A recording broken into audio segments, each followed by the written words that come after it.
David Verman with Shrewsbury Town reporter Lewis Cox. After Shrewsbury Town won, MK Dons won.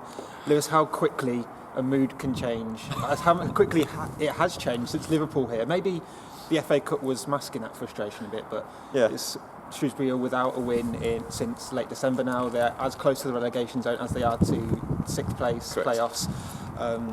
That's not the reaction that everyone wanted after Anfield. No. I was laughing because I thought you were going to say how quickly can we do this video. Because it's freezing. So you don't die of pneumonia. If I'm bobbling like this, it's because I'm shivering here. Absolute schoolboy today. You've been here long enough to know that it's obviously going to be freezing. Anyway, a disappointing day here. 1-1 against Milton Keynes. Dons. Obviously, Sam Ricketts would have been eyeing a return to winning ways in the league. Certainly today and Tuesday's home league game against Accrington, who are also below Town. And it looked like they were going to, it was a bit of, Sam Ricketts has called it a war of attrition today, which it got towards the end. It was quite open, yet, and there were moments in front of goal for both sides, but quality lacked a little bit, didn't it, certainly, and I think MK Dons' manner of playing it out from the back, which gifted Town moment after moment, was not seized upon, but it did feel like Town were the more progressive side in the first half, the better side overall. Obviously, MK Dons thought they had a penalty down this end, safe standing Weird end. Moment as well. Yeah, Carlton Morris seemingly fouled by Joe Murphy, but then the ref pointed at the spot, but then decided against it, said he'd given it too quickly or something like that. That aside, Town with a better team. Then on the stroke of half time, ex-Town boy Louis Thompson hits the post. You're thinking that's a big let off to get into half time level. Then I think Town are the better team at the start of the second half, and when Omar Beckles scores the goal just after the hour, Town have already been boosted by Sean Goss and Callum Lang from the bench, who both added something. Beckles scores a goal after it looked like Udo and Lang didn't fancy putting it in the net. He made hard work of the finish. Beckles thumps it into the top corner from outside the box. Great goal, and it just the relief around here. You felt like by hook or by crook that they were going to win this one and finally get the sort of monkey off their back and get a crucial return to winning ways, which would have been such a boost. But obviously it wasn't to be. And a clean sheet they would have had as well. Which has been a long time coming. Yeah, exactly. That Blackpool game before Christmas you mentioned. But I think it was about 13 minutes from time. Obviously, Beckles, the hero at one end, is caught on it down the other end, trying to sort of bring it out from the back on the left side of the defence as he was playing. I think Josh Laurent slipped, left Don's player with a chance, Sam Nombe, to have a shot. Murphy parries it into Healy, who scores, and from then on, I mean that final 13 minutes plus stoppages were crazy, really, weren't they? I mean, it really could have been 4-4, 5-4, 5-4, anything today. 33 shots on goal, 17 for Town, 16 for Dons. It was absolute carnage at both ends. Not one for the defenders, and Town are ultimately a little bit thankful for the woodwork. Certainly, Dons at the bar and post in the closing stages. Obviously, Thompson as well in the first half. Town were a little less convincing in front of goal, really, in terms of having a lot of efforts just wide. A couple drew some decent saves. Think of Udo's one turned around the post, but ultimately too many that just sort of flashed wide or dropped wide. Could have scored more today, but obviously they're not a high-scoring team. Just need to get back to that sort of rigidness at the back, solidity that was helping them keep clean sheets, because they've lost that a bit now while trying to find themselves at the other end of the pitch, I suppose. It was an interesting, sort of entertaining game that got frenzied, frenetic late on, and obviously I'm sure we'll get onto it, but Sam Ricketts is just basically saying his players are knackered from the distractions and happy days that came in the cup, which obviously ended last Tuesday. Yeah, he talked about that game at Anfield was their 39th game, that they were tired physically. Yeah, big 4-0 today. But 40th game, but they were probably tired as fatigued mentally as they were physically from all the extra press attention. So it wasn't a surprise that he made 6 changes to the starting lineup today. No. Cummings and Udo played up front, because I'm hesitant to call Shrewsbury a defensive team, but they're a team that, at least early in the season, were not conceding many and creating few chances. And built on the defence. Cummings and Udo are probably the two best with their backs to goal, and Cummings is maybe their best finisher, goal scorers, able to take those chances. How did the team work out for you today? Yeah, well, in the last 4 or 5 games, really, he's made that number of changes. Ricketts, I think, from the first Liverpool game here, they then went to Gillingham a few days later. A lot of changes, then a lot of changes for Rochdale, then a lot of changes for Anfield, and then same again today. So he's having to do that, he's saying, Sam Ricketts, to freshen the players up. He says, since Christmas, been only 1-3 midweek. They're not running on empty, but really feeling the effects physically and mentally, as you say, getting themselves up for big Bristol City and Liverpool FA Cup ties as they've had to play throughout January, which is tough ask, to be fair. He said today that, he's looking behind him and he's got four fullbacks on the bench and not more else he can do after he's put Goss and Lang on. And the players, I suppose, that stay on the pitch are pretty much out on their feet, really. And he said you could see MK Dons coming strong late on. They had a free midweek, and that's got to play a part. I think that does have an effect. It's not the whole, of course, reason at the moment why they're struggling and on this 8-game winless run, but it's certainly playing a part. I think the similar cup run last year when they got to the same stage at Molineux replay at Wolves, they also had a similar winless run in the league. So is it part about it being a distraction, part about being physically and mentally? Yeah, I think so. 6 changes, like you said, right across the pitch, and some surprises. In goal, Joe Murphy for O'Leary. Home debut for Conor McElhaney, who was again a bright spot today. A town debut for Kane Ramsey on the right side of the defence. Beckles shifted out to left wing back, which was a surprise. McElhaney in the hole behind 2 new strikers coming into the team in terms of replacements today, with Lang dropping out, Worley injured.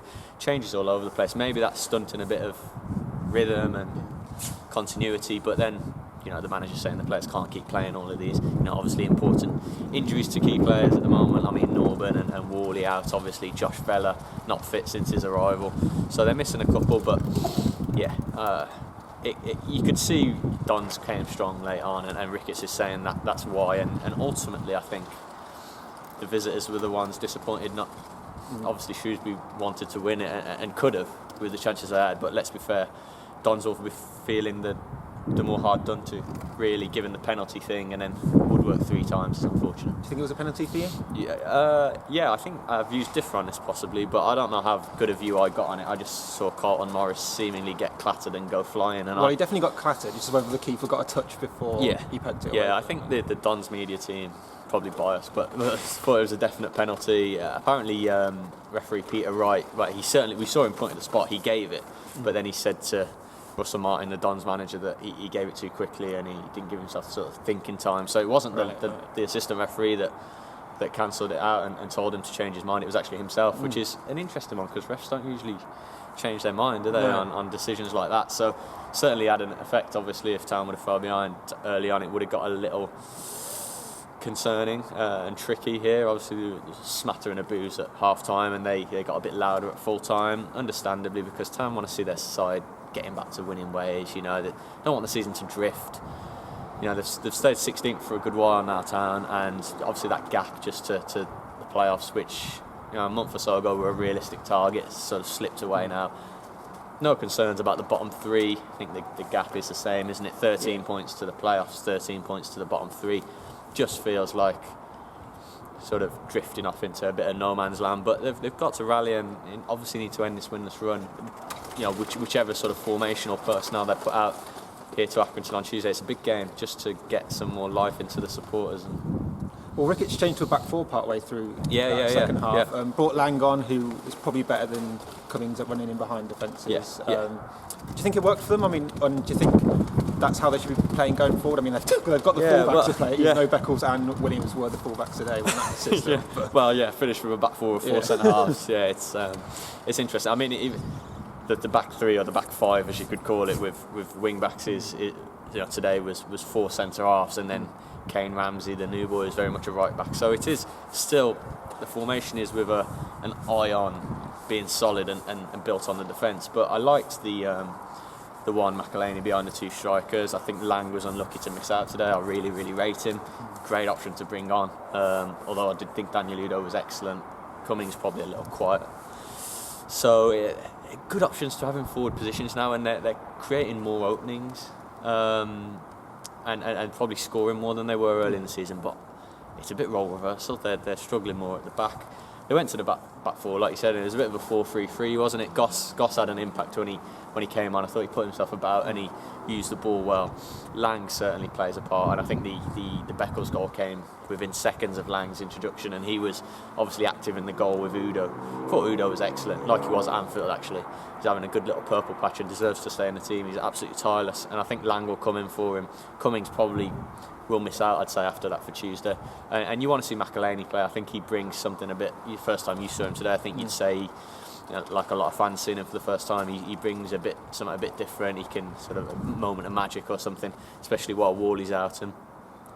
But I think, you know, maybe Laurent got stronger as it went on, but maybe with Edwards a bit tired in midfield and overrun perhaps.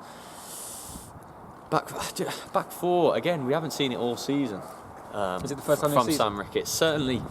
That might not be right. Certainly haven't started with it, I don't think, all season. It's been the wing backs, you know, the free and then the wing backs on five, whatever you want to call it. But I can't see it. I can't see them starting with it. I mean, Goulbourne and Love could play it. So could Ramsey, the right back. You know, obviously a different type of right back to Love. It's an option, but again, there's no real out and out wingers either. Bar Worley, who's injured at the moment. If you're going to play a back four, who's going to be wide, your wide attackers, you know, is it going to be a central midfield three and then three, you know, McElhaney and a Lang or whatnot? I don't know. I can't see it. I know some fans would like to see a back four, but I just don't think there's a personnel in this setup to do it, and I don't think Ricketts really wants to do it.